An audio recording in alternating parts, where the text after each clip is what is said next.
artifact experience packs are available in the marketplace. And artifact experience through gameplay has been increased by 50%. They added more shit to the fucking marketplace. Shit, I can see it now. Let's see, where's the first person who's bitching? Let's see. There's no thinking here, mate. Money. Alright, and to be fair, not a lot of people are bitching about this, so that's good. That's good. Glad to see that the community is not being really picky about this. Alright guys, so this has been a long series in the making that I've wanted to address for a long time. People are constantly complaining that DC monetizes the shit out of its players. So let's really break this down. Let's really see how bad DC Universe is with its monetization. How bad is its cash shop? How bad is its free-to-play mode? Is it a game that kind of, strong arms you into paying monthly for it? Can you not really get away with a lot of shit by being a free-to-play player? Are you being really bitched around if you're not paying for the game? Let's take a look at that. Let's get into it today. And let's start with the cash shop. So entering into the cash shop, you do see that there is some things that they'll recommend, like what's the latest episode, what's the newest cool thing that you can buy, what's the next, freaking loot boxes that you can spend on. So let's take a look at some of the prices of shit here. I'm going to start with episodes. Oh, wait. Oh, yeah. I'm a fucking member. I get all this shit already. Okay, let's start with the bundles and episodes. Let's see how much some of this content can cost us. Alright, so Fight for the Light, $5. We have what now, like 32 episodes or something like that. So that's already about $10, 15. You can buy this with Daybreak Cash because nobody gives a fuck about PvP. Wow. And then we got, let's see, another 5. So 20, 25. Get on with it. Yes, get on with it. 120, 125. 130, $140 to get every single piece of content and then be a premium player. Or I could just subscribe to the game for a whole year for $100, I think. It's like $100 to buy membership for a whole freaking year. So I don't really understand why you wouldn't just subscribe to the game, but anyways, that's not the point of this whole video. Anyways, let's move on. So next we got powers and upgrades. So changing class, essentially. It's changing power type. $10. Alright. Changing weapon type. You would never want to do this anyways. It's a useless item. Personality type. This is so you can change how your dude stands. $5. That's not bad, I suppose. I don't really know why you'd want to do that. But some people, I guess, like to change how they look sometimes. Body type, once again, kind of useless to me. $5. Movement type, now that's something that is a little more. $10 for that. Additional inventory slots, $4. Bank slots, $4. Character slot, $5. That's not bad. That's about standard for other games in the genre. Additional auction slots, I think that's kind of useless too, because most of the time you can just wait for stuff to sell.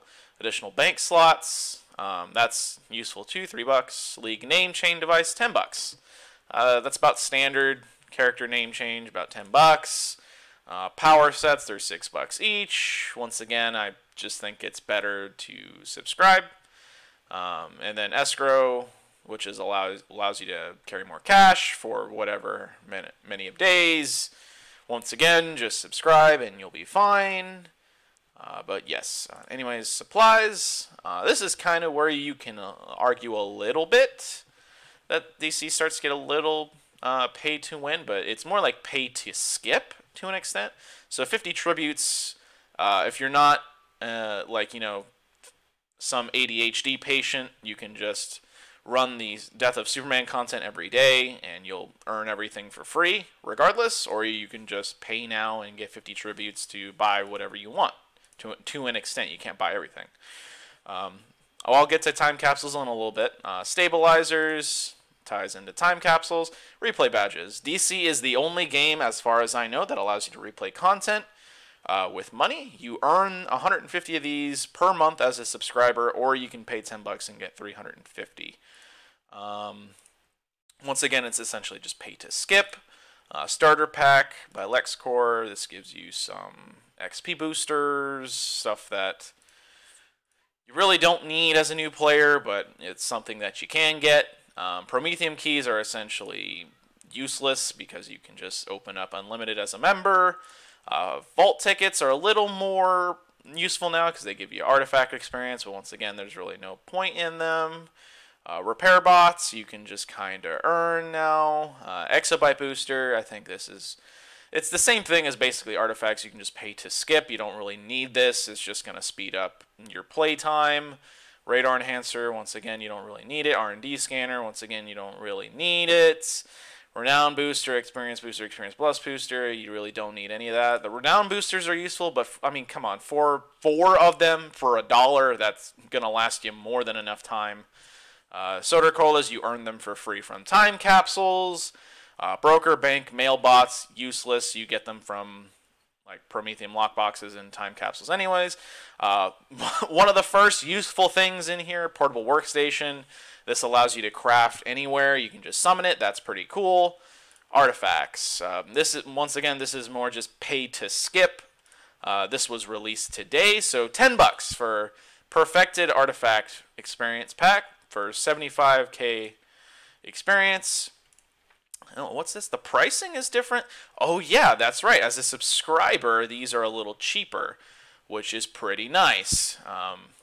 But like I said, to reinforce my point, this is more or less just pay to skip. So once again, you're not really being forced to buy this unless you're just really fucking impatient, like a lot of DC players for some reason. The starter pack is probably one of the things that I would recommend as someone who may be coming back to DC, because it does give you a choice of an artifact. It gives you nth metal detectors, and you'll get cool stuff. They just made nth metal detectors better as well, increasing how much nth metal you get. They're also way cheaper now. So you can also just buy these off the broker. So if you're rich in game, heads up, you can just fucking buy them. Same thing with a lot of like artifact experience as well. If you're rich in the game and you just play the game and, you know, sell shit that you're earning, then you can buy a lot of this stuff. So the artifacts are a really good system in my opinion, because a lot of this stuff you really don't need to spend money on. So I'm not really sure what people are up in arms about, but hey, people want to complain. I'm going to skip base items because this is literally the definition of cosmetic shit, and I honestly don't care about base item stuff. So there you go. Style items, once again, this is all just cosmetic. This is stuff that no one needs. This is just to make your character look cool. And this stuff varies from $2 to $4 to $20 to however many, you know. Some of the pricing is a little crazy, like the Dark Knight Cowl Pack being $20, but once again, you don't need it. So, you know, more power to you if you buy it.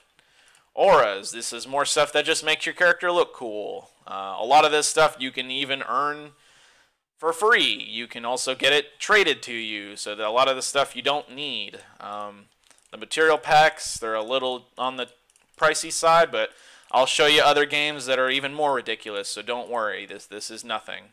Legends characters, this is for PvP or Legends PvE.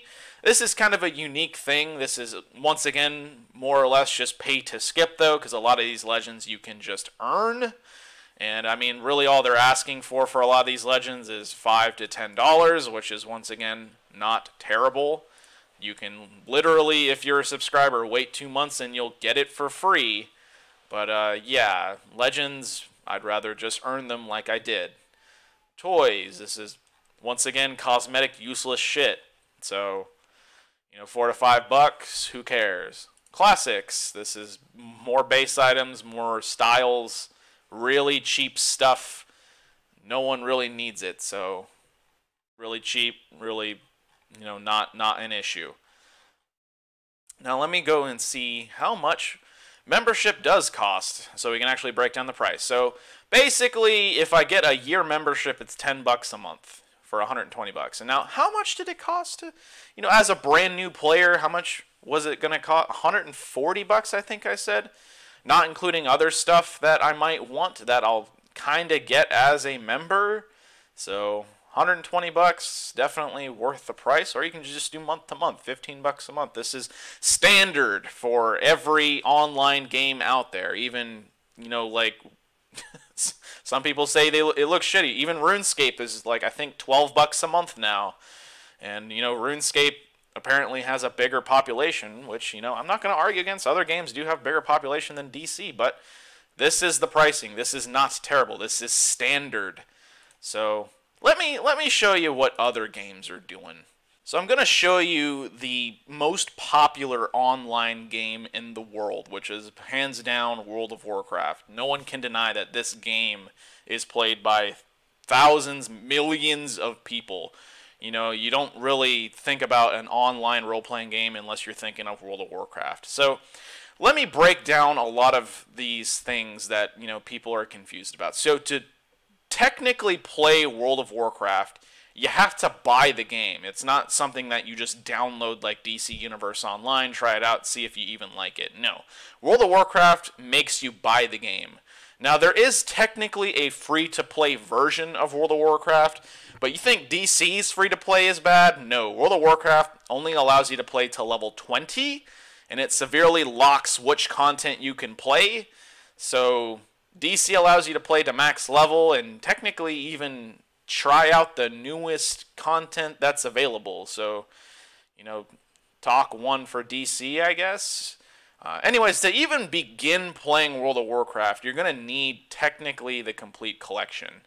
So you need to spend at least $60 to actually start playing World of Warcraft, because this will include all of the current expansion packs. At least I believe, because Battle for Azeroth is brand new, and I believe you do need at least this to begin playing World of Warcraft. So at minimum, you're spending $60 to just play World of Warcraft. Now, there are some other things that you can also buy, so let's take a look at this. All right, so pets. More cosmetic stuff you don't need. So pets are $10 each. Literally $10 each. Now, World of Warcraft does have more features, so pets can be used in like their Pokemon battle system, but I'm just saying all this to give you an idea of what other games do. So $10. And if you wanted every single one of them, there is 15 pets. So that's $150, not including your subscription. And once again, you know how like DC gives you Daybreak Cash, a currency that you can just spend on the cash shop? World of Warcraft doesn't do that. So you are literally just spending $10. You don't earn something over a month, or you can just wait to get this for free. No, you have to buy this if you want it. There's no way around it. You're going to spend $10 to get this. So that's pets. Then there's mounts. Mounts are $25 each. Jesus freaking Christ. $25 just to have a cool looking mount. And how many mounts is there? There's 12. So if I absolutely wanted to have all these mounts, which they do have like a collection system where, you can show off how many mounts you own, I'm going to spend $300. So like I said, to be fair, you don't have to do any of this. This is all purely cosmetic. You don't need it, but this is something that you can spend on the game. And holy shit, that one's 30, so better break out that wallet, boys. Anyways, next is helmets, which honestly, this is just, I guess, to make your face look cool, because to be fair, you're really not going to be able to see your face or your helmet. So if you really wanted to, you can spend $45 and unlock these 3 helmets. Next, we have bundles. This is stuff like you get pets, you get looks, you get other things. So like 30, 60, 90, 20, and 20. And keep in mind, it's not showing me everything that I can buy, because it's just going to kind of simplify things and show me. Next, this is going to be game services. This is the main place that I wanted to show you guys that kind of bitch about how DC, aka nickels and dimes us. Anyways, first off is appearance change. This is free in DC Universe Online. And technically, you're really never going to see your face. in World of Warcraft. It's covered by armor most of the time. Now, they do have a hide helmet option, and they have the transmogrification system, which is essentially DC's customization style system. But to an extent, you're really never going to need to use this. But how much do they charge for it? $15. Not really sure why when it's kind of a useless service. Character transfer. Now, World of Warcraft is not like DC Universe. DC Universe has one major server that every single one of us connects to. We don't have to do anything like this because we all play together unless, you know, you're on the European side or something. Character transfer. $25. 25 smackaroos to be able to play with someone who is not on the same server as you, or you get to start all over. Next is faction change. Let's say you made an Alliance character and you want to play Horde, or you play Horde and you want to switch to Alliance. $30.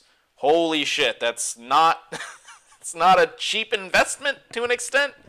I don't know. Some people would fucking lose their mind over that. $30.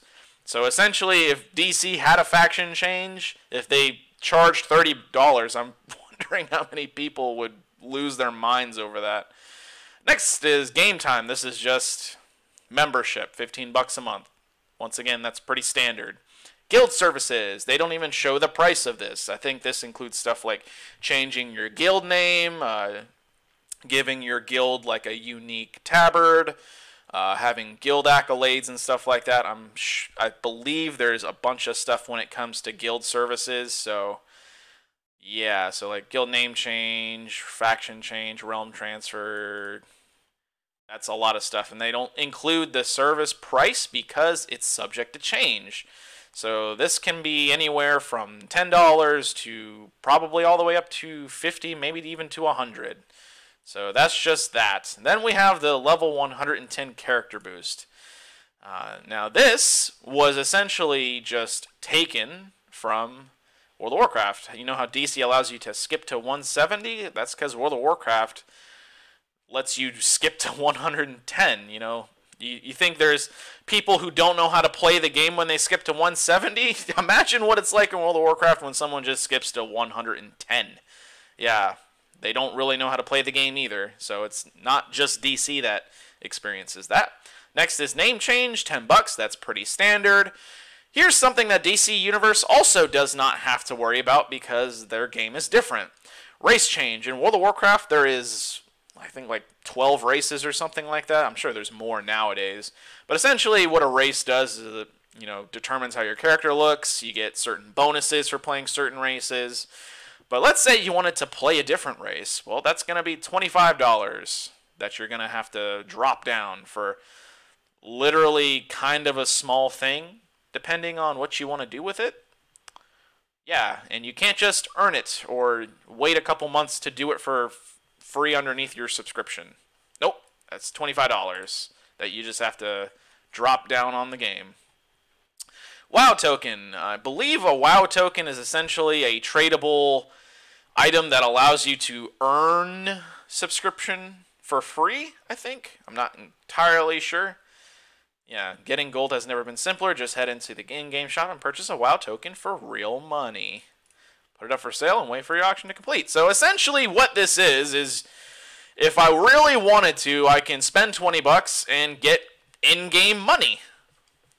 That is essentially kind of pay to win in certain definitions. See, trade gold for game time, trade with confidence. This was essentially just a way to eliminate gold bots. It's a little smart. It allows players who, you know, play the game a lot and have a lot of money in game to just play the game for free. So it's not necessarily a bad thing, but you know, some people would actually argue to the moon and back that that's pay to win. But not even World of Warcraft is immune to that shit. So hope you're taking notes, kids. $20 for that. And then, you know, they have like real life shit. Now you think that's bad when it comes to monetization and shit like that? Let's take a look at Elder Scrolls Online. Now, disclaimer real quick too. You know, World of Warcraft has way more shit to do in it than DC Universe would hope to have. It has an actual PvP, and Elder Scrolls Online is essentially the same thing. There's a lot more shit to do in these games. But my point of this video is I just want to show you what their cash shops look like. You know, what their prices are. So just keep that in mind. Anyways, in Elder Scrolls Online, you get a currency called crowns, and you do earn, I think it's like 500 a month for being a subscriber. Elder Scrolls Online works the same way that DC Universe Online works, where, you know, all the expansions that they have, you don't get that shit for free. You don't just get to play that. No. Come on, guys. They got to make money. You got to either buy this shit or you got to freaking sub up. So I think most expansions range anywhere from $20 to $30 to $40. So from what I remember, I think like Morrowind was like what, you know, 30, 40 bucks. I don't remember. It could be as little as 10 bucks. I'm not entirely sure. Because it won't freaking tell me. But just keep that in mind. So if you wanted to be a quote-unquote free-to-play player for some stupid reason, you would have to cough up money to have access to all of this content. So let's say they're 10 bucks each. So 10, 20, 30, 40, 50, 60, 70, 80, 90, 100, 110, 120, 130, and technically all for one. What was it called? One Tamriel was free. This is free too. So what was that? 120 instead of 130. So yeah, just keep that in mind, guys. Like, you know, Elder Scrolls Online does this too. So you'd have to spend at least $100. Not to mention you have to buy the game to play it. Same thing as World of Warcraft. You don't just get to download this and start playing. Fuck no. You have to buy the game. This is technically considered a buy-to-play game. At least I think they still do that. But basically, it still stands that you need to at least spend some money to start playing the game. Unless you subscribe, which is ESO Plus. Anyways, next, let's look into their cash shop. Let's see how they quote-unquote nickel and dime us. So going back to the Crown Store, let's say for some reason I wanted to spend, I don't know, 40 bucks. So the pricing's a little weird. So basically 10 bucks will net you about 1,000 crowns, kind of, and you get bonus crowns the more you go on. So We'll consider that. 1,000 crowns is essentially 10 bucks. So if I wanted to open up 15 dwarven crates, which is ESO's version of time capsules, because that's what it is, that's $50 to open up 15. 15! In DC, I would be able to open up, I think, 60 with 50 bucks. And now, to be fair, the dwarven crates, or their crate system, whenever you earn a duplicate, you just get essentially their version of quirks that you can spend to buy whatever you want. Now, the last time I played, their prices were ridiculous to get anything you wanted. So a lot of the premium mounts and cosmetic-looking shit that looked really cool, you would spend hundreds of dollars to even get close to earn. So this is pretty standard fare. DC most likely just was copying what other MMOs are doing when they made their time capsule system. And then ESO is even worse because a lot of this stuff does go away. So like, you know how DC rotates their time capsules? ESO rotates their crates, and I believe they never come back. Now don't quote me on that because I haven't played this game in a while, but as far as I know, I don't think you can go back and earn previous crate items. Now, the biggest thing that turned me off to Elder Scrolls Online is whenever something cool came out in the Crown Store, it's expensive as fuck. Like, anything that's worth owning or being able to have is always, always, always expensive. So, a cave bear, I need to spend essentially 20 bucks to have that. That's one mount. 1, 2, 3, 4, 5. And they rotate mounts all the damn time. From what I remember, like, freaking there was like 3 or 4 mounts coming out a month, and they would be limited time. Like, you can't earn them anymore once you know, let time pass. So you're like 30 bucks for a freaking mount. This is one mount, one cosmetic mount you don't even need. Pets, I think, weren't much better. I think pets were like maybe 5 bucks each. Yep. Some of them 10 bucks. I mean, look at this. There's tons of them. And they release shit like this all the time. This comes out like weekly. And then like let's look at some other shit that they've introduced. Like I think the housing system is brand new, so I mean, like, look at this. This is stuff that could literally cost you hundreds, thousands of dollars. This is $60 to have a townhouse. Now, like, to be fair, this is a lot of content in this game. And a lot of this stuff you don't have to buy. It's the same thing as DC. But keep in mind, a lot of this stuff is not tradable in these other games. You can't buy stuff in the crates and then trade it to another person. At least from the last time I played, you couldn't trade this shit. You couldn't just buy it and then give it to a friend or something like that. Other games also don't have things like replay badges that you're earning a monthly that you can just, be nice and reset your friend. All these other games don't have those kinds of options, but they sure as hell will, charge you $15 to have a Crown Supply kit, giant-sized. I don't even know what the fuck that is, So I just wanted to give you guys a kind of an idea of what these other MMOs are doing out there, and I'm not even showing you the worst ones. Games like MapleStory and Black Desert Online, and games that are literally pay to win, where you can buy like the latest gear right out of the cash shop. So I just wanted to give you guys an idea of what these other games do and what DC more or less gets right. So the last thing I want to talk about, guys, is the time capsules. DC Universe Online's crown crates, their loot boxes, whatever the hell you want to call them. They are the random chance machine slot things. So let's talk about them. Let's talk about what other games offer, and let's see what DC Universe Online more or less does right with them. So a couple things to note. Everything in the time capsules are tradable. So there's nothing to really worry about to an extent. If a time capsule rotates out, then you still can earn a lot of the things within them.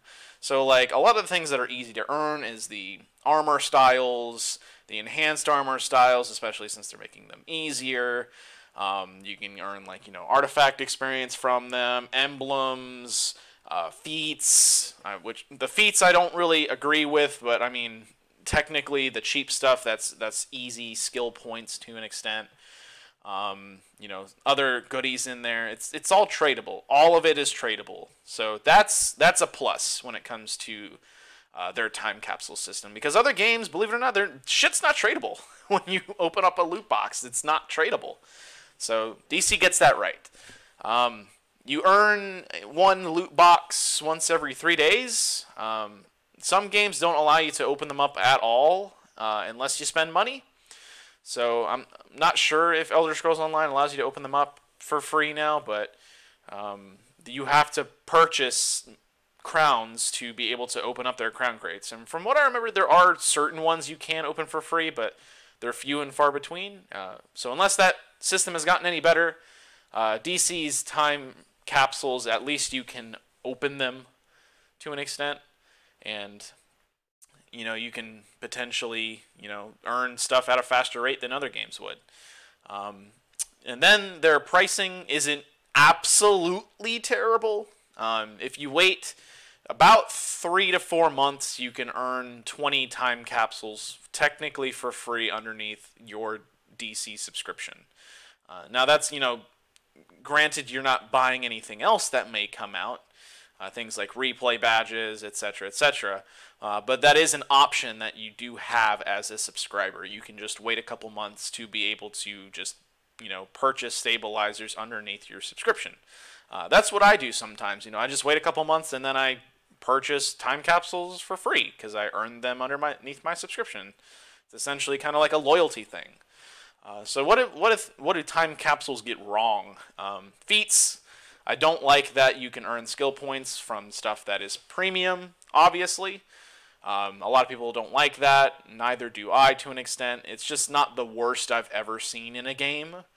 And granted, guys, I will never, ever truly support a, true RNG-based system. I think if people play enough of the game, they should be able to earn everything that they can from a time capsule with dedication. And now, technically, you can. If you spend enough time, you can earn everything from a time capsule for free. It's just, it takes a long time to do it, obviously. Second, I hate the Quark vendor. I think it's stupid. They're way too expensive. They're essentially anything from the Quark vendor, you're going to have to spend money if you want anything from it. because everything's just too damn expensive within it. So obviously I wish that they would improve that. But I think that's really about it that I can comment on time capsules. Besides, I wish that they would stop making new ones and start just rotating old ones. Now that the 12th one is going to come out soon, that's one for every month. That's a good stopping place for the time capsule system. They can use that time for other shit and then just have one time capsule a month. So I think that would be a good way to end the time capsules. But let me also end this by saying that I know DC doesn't have the most amount of gameplay that you can have. You know, PvP's broken. They have a lot of PvE content to play from, but there's really not much else to do once you've done all your raids and your dailies and such.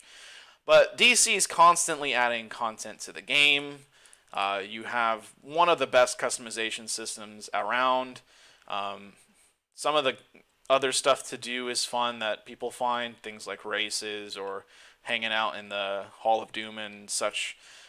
The combat system is obviously something that keeps people coming back. What I'm trying to say, guys, is, you know, I'm not saying that all those other games suck or anything like that. People play those games for a reason.